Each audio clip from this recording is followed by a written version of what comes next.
दोस्तों, भारत की एक ख़ास बात है हमारे खाने में कि इंडियन मसाला वर्ल्ड भर में फेमस है। अगर आप बम्बई जाएंगे आपको इतने सारे रेस्टोरेंट मिलेंगे, पर अगर उससे ज़्यादा रेस्टोरेंट इंडियन कहाँ मिलेंगे मालूम है? लंदन में मिलेंगे, क्योंकि वहाँ पे ये इंडियन मसालों का बहुत चलन है और इंडियन मसाले रियल में हमें बहुत बड़ा फ़ायदा करता है। तो मैं मसालों का नाम बोलूँगा जो बहुत फ़ायदा करता है। एक है इलायची, कार्डमम, कलौंजी, ब्लैक क्यूमन सीड्स जिसको बोलते हैं, हींग, असोफोटिडा, जायफल जिसको नटमेग बोलते हैं, काली मिर्च जिसको ब्लैक पेपर बोलते हैं, अमचूर जिसको बोलते हैं ड्राइड मैंगो पाउडर, लाल मिर्च जिसको रेड चिली पाउडर बोलते हैं, अदरक जिंजर बोलते हैं, हल्दी टर्मरिक बोलते हैं, लहसुन गार्लिक बोलते हैं, तेज पत्ता बेलीफ बोलते हैं, सब्जा बेसिल के सीड्स को बोला जाता है, साबुत धनिया कोरिएंडर सीड्स, तुलसी होली बेसिल और अजवाइन कैरम सीड्स, जावित्री मेस को बोलते हैं,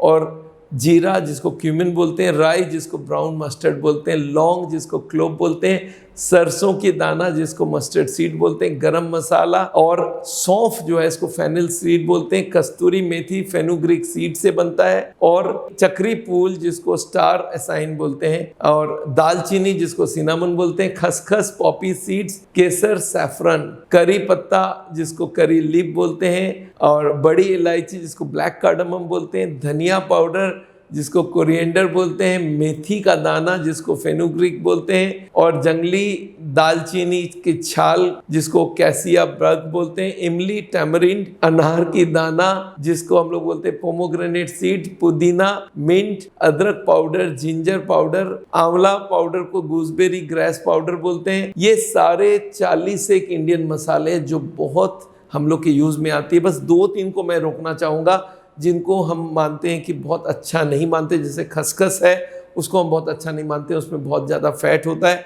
other than that all the masalas are very good. ये क्या क्या काम करती हैं? इससे हमारी डाइजेशन बूस्टअप होती है, खाने को हजम करने में मदद करती है सारे मसाले।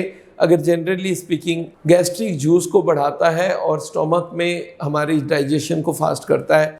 क्लोव्स और जो क्यूमिन सीड्स होते हैं मसाला में डाइजेशन के संग संग गैस को भी रोकता है। ये मसालों से हमारे मेटाबॉलिज्म जो है उसको स्पीड अप हो जाता है, और मसाले जो होती हैं ये हमारे मेटाबॉलिज्म उसको बूस्ट अप करता है, तो हमारी ये हजम शक्ति बन जाती है और हमें एनर्जी ज़्यादा आती है। इनमें मिनरल्स भी होता है जो हमारी बॉडी की वेरियस फंक्शंस को फ़ायदा देता है। अच्छा, ये मसालों में एंटीऑक्सीडेंट्स बहुत होता है जो हमारे काम की चीज़ है। आपको मालूम है एंटीऑक्सीडेंट्स हमारा स्किन प्रॉब्लम रुकती है, हमारे इन्फ्लामेशन को फाइट करता है। ये मसालों से एक और फ़ायदा होता है जो कि हमारे गैस और डकार जो होती है उसको भी रोकती है। आपको मैं बता दूँ, एक कार्मिनेटिव जूस हम लोग बोलते हैं जिसमें इस सब मसाले का जूस दिया जाता है और उससे काफ़ी गैस निकलती है, तो ये हमारे इंटेस्टीन्स को, गैस्ट्रोइंटेस्टिनल ट्रैक्ट को हेल्दी रखता है। और एक फ़ायदा होता है जो कि हमारे फाउल स्मेलिंग माउथ होता है, जो हमारे मुंह से जो गंध निकलती है उसको भी ये मसाले कम करता है। तो दोस्तों, ये मसालों को आप ले सकते हैं, हमें कोई प्रॉब्लम नहीं है। खाली देखें अगर हार्ट की बीमारी है तो फैटी जो चीज़ें हैं उनको अवॉइड करें। दोस्तों, ये इंडियन मसालों के बारे में आप जानिए और ये मसाले आप यूज़ करिए। बहुत ज़्यादा क्वांटिटी में नहीं चाहिए, पर थोड़े क्वांटिटी में, रीजनेबल क्वांटिटी में आप यूज़ करते हैं तो ये फ़ायदे ही फ़ायदे देते हैं, और इसीलिए इंडियन खाना आज वर्ल्ड भर में फेमस हो रहा है। मेरा नाम डॉक्टर बिमल छाजड़ है। आप जानते हैं मैं हार्ट का ट्रीटमेंट करता हूँ। इंडिया भर में करीब 110 क्लिनिक्स हमारे चलते हैं जहाँ पे हार्ट के पेशेंट्स को हम लोग खान पीन, रहन सहन सिखाते हैं, उनको किस तरह से एक्सरसाइज करना, क्या योगा करनी है, और उसके संग एलोपैथी की दवाइयाँ और कुछ नॉन इन्वेजिव ट्रीटमेंट भी देते हैं। तो ये सब आपको मैं बताने वाला हूँ अपने फ्यूचर लेक्चर्स में। Thank you so much.